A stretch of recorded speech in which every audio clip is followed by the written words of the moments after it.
샬롬 샬롬 샬롬 샬롬. 하나님 사랑합니다. 여러분 주 안에서 사랑합니다. 오늘 26장 13절에서 28절 게으른 자와 말쟁이에 대한 교훈, 이런 말씀과 함께 은혜를 나눕니다. 13절에서 28절까지 내용입니다. 게으른 자는 길에 사자가 있다 거리에 사자가 있다 하느니라. 문짝이 돌조기를 따라 도는 것 같이 게으른 자는 침상에서 도느니라. 게으른 자는 그 손을 그릇에 놓고도 입으로 올리기를 괴로워하니라. 게으른 자는 사리에 맞게 대답하는 사람 일곱보다 자기를 지혜롭게 여기느니라. 길로 지나가다가 자기와 상관없는 다툼을 간섭하는 자는 개의 귀를 잡는 자와 같으니라.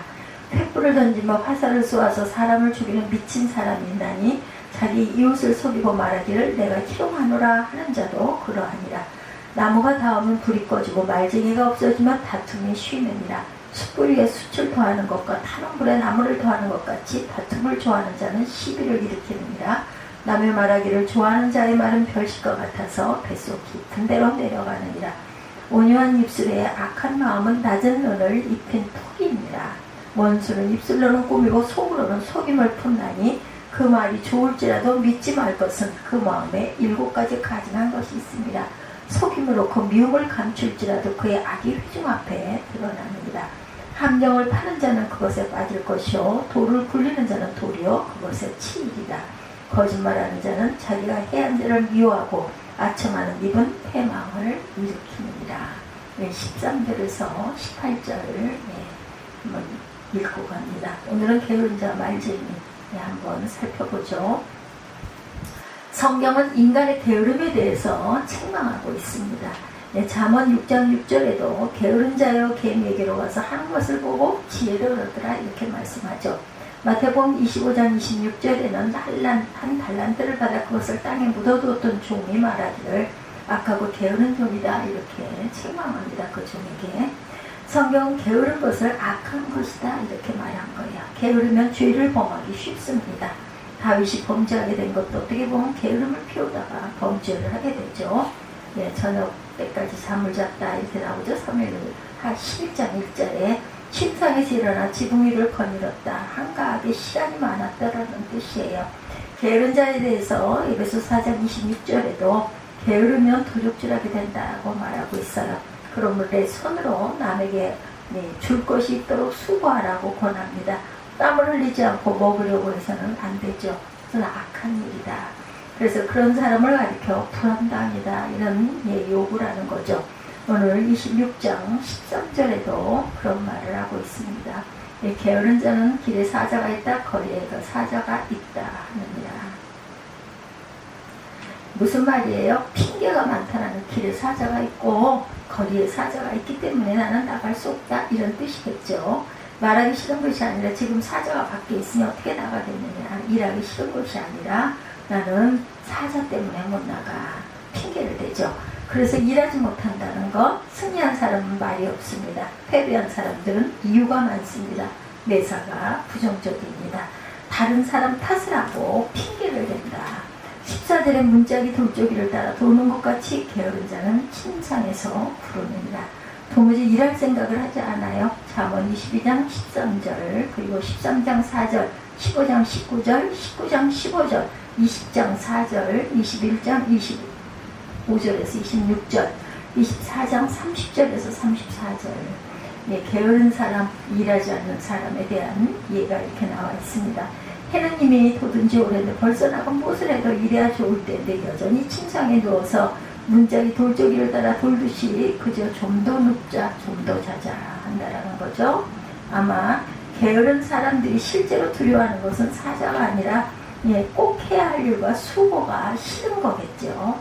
그래서 선뜻 나서지를 못합니다. 게으른 자들은 언제나 부정적으로 말해서 할 수 있으면 그 일이 안 되기를 바란다라는 거예요. 그래서 수고를 피해보려고 합니다. 부정적인 자, 소극적인 자, 게으른 자들이 있으면 아무 일도 할 수가 없다. 가정에서도 이런 분들만 있다면 그 가정생활을 할 수가 없겠죠. 공동체도 이런 사상을 가진 사람들이 있으면 주님의 일도 할 수가 없고 잘하려는 사람들의 의지까지 꺾어놓고 좋지 않은 영향을 줄 것입니다. 이렇게 되면 가정이나 공동체에 빈곤이 강도가 취하고 궁핍이 군사같이 돌격해 들어올 것이다. 그래서 우리가 신앙생활을 할 때 이것을 깨뜨릴 줄 알아야 되겠다. 소극적인 생각을 깨뜨려야 돼요. 부정적인 생각을 또한 깨뜨려야 합니다. 우리 가정과 공동체에 빈곤과 궁핍을 가져다주는 게으름을 깨뜨려야 합니다. 이것을 깨뜨려버리지 못하면 아무것도 할 수 없게 되고 이룰 것이 없게 된다. 그리고 문짝이 돌조기를 따라 도는 것처럼 침상에 누워 뒹굴다가 우리 인생이 끝나게 될 것이다. 게으른 사람들은 더운 날은 더워서 귀찮고 추운 날은 추워서 힘들고 비 오는 날은 비가 와서 불편하고 눈 오는 날은 길이 미끄러워서 어쩔 수가 없다. 교회가 너무 멀어서 몸이 또한 피곤해서 이렇게 핑계가 이유가 그럴듯한 이유들이 많이 있습니다. 침상 위에 뒹구르게 될 것이다. 한마디로 밖에 사자가 있어서 아무것도 못하겠다 이 말씀과 같은 말이죠. 가나안 땅 정탐꾼들도 그랬습니다. 체격이 큰 것도 맞고 상대가 안 되는 그러한 거인족인 것도 맞고 그러나 이제는 할만해서 가나안 땅까지 온 것 또한 아니죠. 하나님의 은혜로 왔고 하나님께서 도와주셔서 승리한다라는 것을 잊어버려서는 안 되겠다. 그래서 할 수 있다고 말하는 그 소수가 가나안 땅에 들어간 것을 기억하시기 바랍니다. 이런 적극적이고 긍정적인 백성들을 통해 하나님의 위대한 일을 시도하게 하시는 줄 믿습니다. 우리의 신앙이 이와 같이 소극적이고 부정적이어서는 안 되겠다. 문짝이 돌조기를 따라 돌고 있는 것처럼 자리에서 앉아 맴돌고 성장할 틈이 없으면 아무것도 할 수가 없다는 것. 그저 교회 뜰만 밟고 다니는 것이 다고 하나님의 영광을 위하여 위대한 일을 시도해야 하는데 세월만 낭비하고 있다면 얼마나 안타까운 일인가. 성경에 육신을 쫓는 자는 육신의 일을, 영을 쫓는 자는 영의 일을 생각한다고 했는데 아직도 육에 속한 사람이 되어서 생각하는 것, 말하는 것, 행동하는 것들이 육신적이고 세속적인 것을 벗어나지 못하고 있다면 우리는 게으름을 피우고 있는 자가 아닐까. 지금 내 신앙 상태가 육성이 강한지 아니면 영성이 내 육성을 이기고 있는지를 살펴봐야 할 줄 믿습니다. 주님 오시는 때에 임박하고 있는 이때 이제 육신을 따라 살아갈 때 삶을 청산해야 한다. 그래서 어둠의 일을 벗어버립시다. 에베소서 4장 22절이죠. 너희는 육의 욕심을 따라 썩어져가는 구습을 쫓는 옛사람을 벗어버리고 오직 신령이 새롭게 되어 하나님을 따라 의와 진리와 거룩함으로 지으심을 받은 새 사람을 이루라 이렇게 말씀하죠. 골로새 3장 9절에도 옛사람과 그 행위에 대해서 벗어버려라. 이제 좀 고쳐야 한다. 바뀌어야 한다. 신앙의 복병 중 가장 큰 복병 게으름과 나태와 귀찮다라는 생각. 15절도 게으른 자는 그 손을 그릇에 놓고도 입으로 올리기를 괴로워한다는 본문 15절입니다. 과장법이죠. 그러나 실제 이런 일들이 있을 거다. 아이고 귀찮아. 이런 일들 많이 하죠. 밥 먹는 것도 귀찮아. 밥 차려 먹는 것도 귀찮아. 우리 하나님께서 우리를 축복해 주시려도 주시는 것을 손을 펴서 받지 못하면 받을 수도 없어요. 그죠? 내 것이 될 수 없습니다. 게으른 사람은 무엇이나 쉽게 포기한다. 내가 꼭 해야 하는 일임에도 불구하고 노력해서 성취하려고 하지 않습니다. 나는 할 수 없다고 무기력하게 주저앉습니다. 때문에 게으른 자는 어떤 일을 통해서도 성취의 기쁨을 누릴 수 없게 된다. 우리는 끝까지 하나님을 신뢰하며 기도하기를 힘써서 맡겨진 일을 감당하는 데 최선을 다해야 할 것입니다. 게으른 자의 특징 16절이죠. 게으른 자는 선이 대답하는 사람 7보다 자기를 지혜롭게 여기느니라. 16절 게으른 자는 사리에 맞게 대답을 하는 자 7보다 자기를 지혜롭게 생각한다. 26장 26절 말씀이죠. 할 수 없다라고 생각을 해요. 게으른 자는 선이 대답하는 사람 7보다 자기를 지혜롭게 여긴다라는 거. 내가가 많은 사람들이죠. 게으른 자와 어리석은 자는 형제처럼 비슷합니다. 12절에도 스스로 지혜롭게 여기는 자를 부르냐 그보다 미련한 자에게 더 바랄 것이 있느니라. 게으른 자는 자기 합리화에 빠지죠. 환자가 질병에서 건진받기 위해서는 스스로 환자임을 인정할 줄 알아야 합니다. 그렇지 않으면 그 질병은 치유가 되지 않습니다. 게으른 사람은 스스로 지혜롭다고 생각하기 때문에 남의 충고를 잘 듣지 않는다. 그래서 우리가 겸손해야 합니다.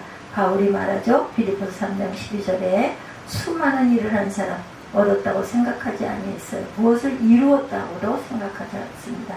무엇을 잡았다고도 생각하지 않습니다. 이것이 겸손한 자세다. 다만 이제 잡으려고 달려갈 뿐이다. 이렇게 말하고 있죠. 뒤에 있는 것은 잊어버리고 앞에 있는 것을 잡으려고 온 힘을 다하여 달려가고 있다. 디모데전서 5장 13절에도 게으른 자는 집집이 할 일이 없어 돌아다니며 망령된 평론을 하며 일을 만들고 마땅히 아니할 말을 한다. 이렇게 기록하고 있습니다. 사람이 부지런히 일하다 보면 남의 험담을 할 시간이 없어요. 그러나 게을러 할 일 없이 남의 집이나 돌아다니는 사람은 남을 회방하고 비판하고 험담하는 죄를 범하기가 쉽다. 우리 그리스도인들은 부지런히 움직이고 일하는 성도들이 되어야 좀 있습니다. 우리 그리스도인들은 하나님께서 도와주시는 것이 확실히 사실이라는 걸 믿어야 되겠죠. 이마에 땀을 흘려야 먹고 살게 된다. 창세기 3장 9절에 우리가 원죄를 지으면서 하나님께서 이렇게 말씀하셨어요. 너희가 이마에 땀을 흘려야 먹고 살 수가 있다. 따라서 게으르기 때문에 이마에 땀을 흘리기를 게을리 한다면 어떻게 일용할 양식을 얻어먹을 수 있겠는가. 창세기 18장 9절입니다. 자기의 일을 게을리하는 자는 패가는 자의 형제다. 전도서 10장 18절에도 게으른 즉 석가래가 퇴락하고 손이 풀어진 즉 집이 새는이라. 데살로니가후서 3장 10절에도 누구든지 일하기 싫어하거든 먹지도 말라. 데살로니가후서 3장 12절에 조롱이 일하여 자기 양식을 얻으라. 조롱이 일하여 자기 양식을 얻으라. 말쟁이에 대해서 생각해 봅니다. 디모데전서 5장 13절 저희가 게으름을 익히 집집이 돌아다니고 게으를 뿐 아니라 망령된 평론을 하며 일을 만들며 마땅히 아니할 일을 한다라고 증거하고 있어요. 사람이 부지런히 일하다 보면 남의 험담할 시간이 없어요. 그러나 게으른 사람은 할 일 없이 남의 집을 돌아다닌다라는 거죠. 남을 회방하고 비판하고 험담하는 죄를 범하기가 쉽다. 남의 말하기를 좋아하고 남의 일에 간섭하기를 좋아한다. 있는 말 없는 말을 마구 퍼뜨립니다. 그리고 말을 만들고 일을 만들어요. 되게 자기 앞가림도 잘못하는 사람들이 남의 하는 일에 간섭을 잘하죠. 우리 그리스도인들은 부지런히 움직이고 일하는 성도들이 되어야 할 줄 믿습니다. 예레미야 48장 10절에도 야훼의 일을 태만히 하는 사람은 저주를 받을 것이다. 이렇게 말하고 있어요. 이런 사람들을 향해서 경고하시는 말씀 17절입니다. 길로 지나다가 자기에게 상관없는 다툼을 간섭하는 자는 개의 귀를 잡는 자와 같으니라. 이렇게 말씀하고 있죠. 26장 17절 길로 지나다가 자기의 상관없는 다툼하는 자는 개의 귀를 잡는 자와 같으니라. 상관없는 자, 상관없는 일에 그렇게 참견한다라는 것. 마치 남의 일에 간섭하고 헛하는 말을 만들고 퍼뜨리는 그런 사람은 으르렁대는 개의 귀를 잡는 것과 또 어떻게 되겠어요? 물리겠죠. 그 개가 덤벼들어 물 겁니다. 자기 일에도 성급해서 다투고 분쟁하면 안 된다. 더욱이 다른 사람의 다툼에 뛰어들면 어리석은 사람이다. 그래서 성경은 이런 사람들에게 이르기를 조용하여 자기 일하기를 힘쓰라 이렇게 경계합니다. 데살로니가전서 4장 11절이죠. 말쟁이들은 무서운 면이 오늘 17, 18절에 나옵니다. 횃불을 던지며 살을 쏘아서 사람을 죽이는 미친 사람이 있나니 자기 이웃을 속이고 말하기를 내가 희롱하였노라 하는 자도 그러하니라. 이 세상을 살아가며 인간으로 가장 못할 짓은 이웃을 해치고 속이는 일이다. 그것도 악한 자와 힘없는 자를 그렇게 하는 일은 인간이 할 일이 아닙니다. 다투기를 좋아하고 이웃을 상습적으로 헤아리는 자도 그러하다. 같은 계교를 써서 이웃을 괴롭히고 궁지에 몰아넣기도 합니다. 요즘 세상에 이웃을 해치는 자들이 많이 있어요. 그러나 놀라운 것은 이웃을 그렇게 아프게 하고 괴롭게 하면서도 내가 장난으로 그렇게 했다 이렇게 말한다는 거죠. 19절에 내가 희롱하였느냐 이렇게 말하고 있습니다. 오늘 본문 19절 다시 보죠. 자기의 이웃을 속이고 말하기를 내가 희롱하였노라 하는 자도 그러하니라.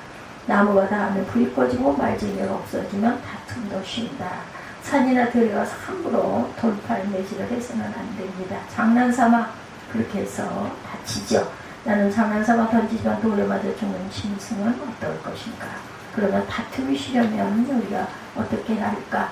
20절 21절에 나무가 닿으면 불이 꺼지고 말쟁이가 없어지면 다툼이 쉬느니라. 숯불 위에 숯을 더하는 것과 타는 불에 나무를 더하는 것 같이 다툼은 좋아하는 자는 시비를 일으킨다. 예, 불을 끄려면 연소에 필요한 필수 요소 중 하나를 제거해야 된다. 성경은 나무가 없으면 불이 꺼진다. 말쟁이가 없어지면 다툼이 쉰다. 20절이죠. 예, 하나님의 사람들에 대해서 온갖 분별 없는 말을 제거하자. 그러면 어떤 말들을 제거해야 합니까? 첫째는 남의 말을 제거하자. 남의 말하기 좋아하는 말쟁이들은 교묘한 말로 남의 비밀을 누설시키고 헐뜯고 남의 행동을 왜곡되게 표현함으로 이웃을 곤란하게 만듭니다. 특별히 말을 전달할 때 조심해야 되죠. 나는 그런 뜻으로 이야기한 것이 아닌데 들은 사람이 그것을 왜곡하게 전하여 주므로 이웃 간에 이간시키고 시기하도록 만들고 불화하도록 만들고 증오하게 만든다.